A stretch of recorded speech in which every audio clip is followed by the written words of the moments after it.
We're on problem 32.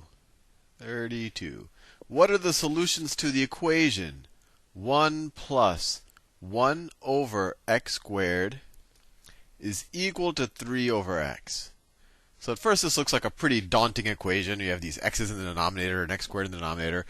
But I think we can simplify it if we can just get rid of these x squareds in the denominator. The easiest way to do that is to multiply everything by x squared. So let's multiply both sides of this equation by x squared, and then we'll get, see, x squared times 1 is x squared. X squared times 1 over x squared, well, that's just 1. And then x squared times 3 over x, that's 3x squared over x. X squared divided by x is just x, so that is equal to 3x.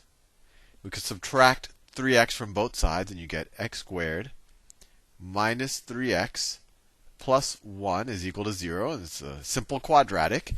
And it's not obvious that you can factor it. In fact, two numbers, when you multiply them, equal 1, and that when you add them, equal minus 3. I'm guessing it might be imaginary. Well, it might not be imaginary, but it's just a strange number. So let's use the quadratic equation. When in doubt, use the quadratic equation. So minus b, this is b, right? B is this 3 right there. The negative 3, right? B is negative 3. So minus b is going to be plus 3. Plus or minus the square root of b squared. Minus 3 squared is 9. Minus 4 times a, which is 1, times c, which is 1. So it's minus 4. All of that over 2a. A is 1, so it's just over 2. See, that is equal to 3 halves plus or minus, what is that, the square root of 5 over 2. I just separated these out because I was looking at the choices, and it seems like they did that. So you could say that's 3 halves plus square root of 5 over 2, or 3 halves minus the square root of 5 over 2. And I just did that because it seems like that's how they write it. And that is choice A. Next problem. 33.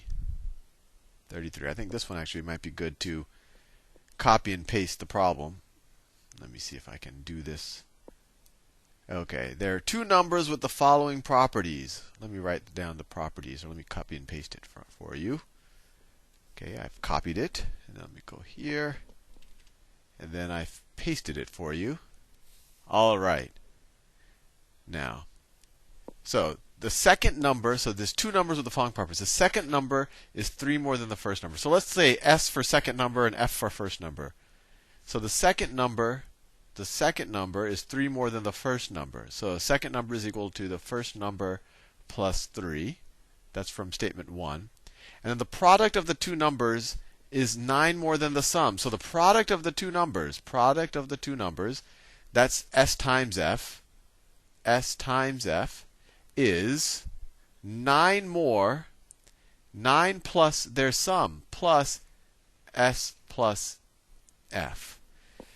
So let's see, we have two equations and two unknowns. This is nonlinear because I'm multiplying these two variables, but I think we should be able to solve them one way or the other.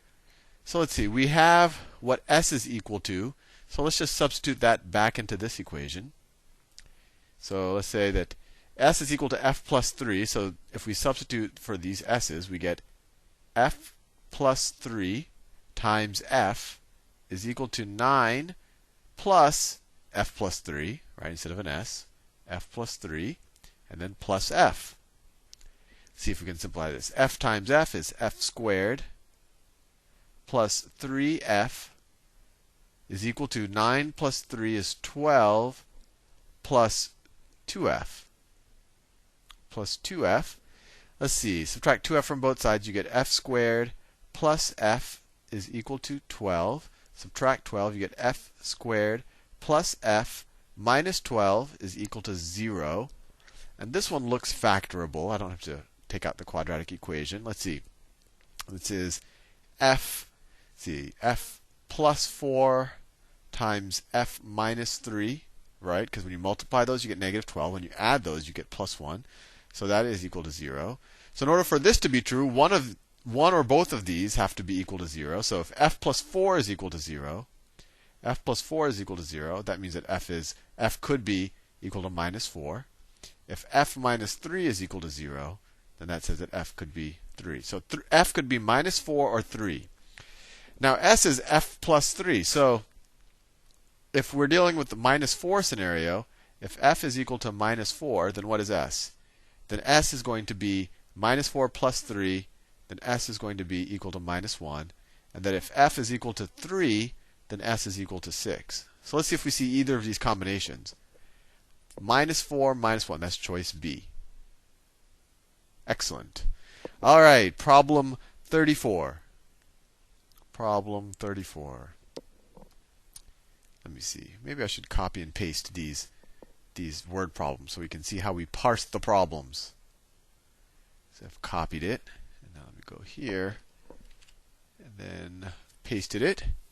Jenny is solving the equation x squared minus 8x equals 9 by completing the square. What number should be added to both sides of the equation to complete the square? So x squared minus 8x is equal to 9. And I wrote it with space for a reason. When you're completing the square, you're trying to turn the left-hand side of this equation into some type of a perfect square, right? So if it's a perfect square, I have two numbers, and it's the same number, that when you add them together, you get minus 8. And when you square them, you should get something else, right? So what's half of minus 8? Half of minus 8 is minus 4. And if I add 6, so minus 4 squared is 16. So if I add 16 to both sides, I'm all set. And why did that work? Well, now it's a perfect square. This is now x minus 4 squared is equal to 9 plus 25. They're not even asking us to solve it. They just wanted to know what we had to add to both sides. So it's 16d. And remember, the whole logic here, and I've done a few videos on completing the square, is what number do I add here to make this a perfect square? And you say, okay, I have a minus 8x, so I take half of this number, right? Because the same number added to itself twice is going to become minus 8. I take half of that number and then I square it. So half of minus 8 is minus 4. And you square it, you get the 16. So I add 16 to both sides, you get this. And you could actually solve for this. X minus 4 is plus or minus 5, and you'd keep going. And that's actually where the quadratic equation comes from. Anyway, next problem. And 16 was choice number D. All right. So they say, actually, I'm going to copy and paste this entire problem here. Let's go over here. You paste it here. Okay, which of the following most accurately describes the translation of the graph, okay, y is equal to x plus 3 squared minus 2 to the graph y equals x minus 2 squared plus 2. So there's translations and all that. That's off. So the y translation, it tends to be pretty easy to figure out. Because if I have some, let me just draw some example graph. So if I had the graph x squared, the graph x squared looks something like this. See if I can draw it. The graph x squared looks something like this. Right? And it intersects. When x is equal to 0, we're at our minimum point, right? And any other value increases in both directions. The graph of x squared plus 2, you're shifting up. Right? This is the graph of x squared plus 2. You would shift it up by 2. And the graph of x squared minus 2, you would shift down by 2.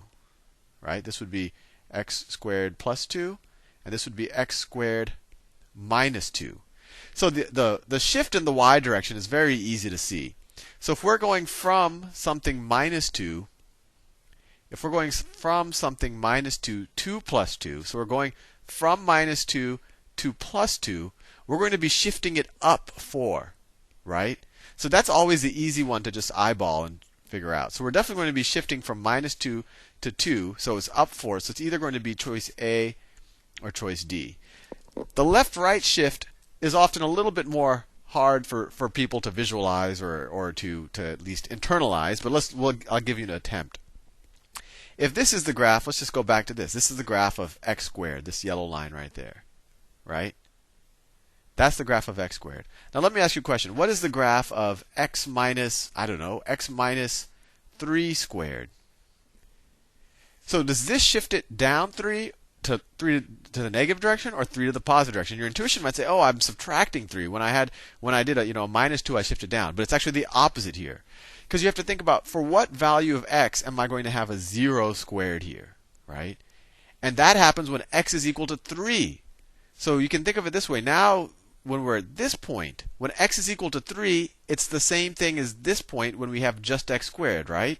Because when you put 3 in here, this whole expression becomes 0. And as you get above 3, that's like going above 0. And as you go below 3, That's like going below 0. So this graph will just get shifted to the right by 3. Right? That's x minus 3 shifts to the right by 3. X plus 3 would go in the other direction, because when x is minus 3, that's when it would equal to 0. I haven't written that down. So let's think about this. We're going from x plus 3, right? So if this is x squared, x plus 3 is actually, it would look something, let me do it in a different color. X plus 3 is actually shifted to the left. And the way I always think about it, there's two ways to think about it. That the y shift is intuitive and the x shift might not be. If you have a plus 3 here, you're actually shifting in the downward direction. And the way to actually think about that, the intuition is, when will this whole expression equal 0? This whole expression equals 0 when x is equal to minus 3. So that's the point at which you're getting 0 squared. And I actually didn't, when I'm drawing these graphs, I'm not doing the y shift here, right? So this is going to be shifted to the left 3. This is going to be shifted to the right by 2. So if this is shifted to the left 3 and this is shifted to the right by 2, to go from this to this, you're shifting to the right by 5, right? So, x plus 3 squared is here. So the actual graph, x plus 3 squared minus 2 it's going to be here, right? And then to go here, you have a plus 2, so you're shifting the graph up by 4, and then you're going to x minus 2. So this graph right here is going to be up here. So you're shifting up by 4, and then you're shifting to the right by 5. And actually, even if you're confused whether you're shifting left or right, you can just say, okay, the difference between plus 3 and minus 2 is 5, and 5 is only there. But you should hopefully understand the problems a little bit deeper than that. But anyway, I'll see you in the next video.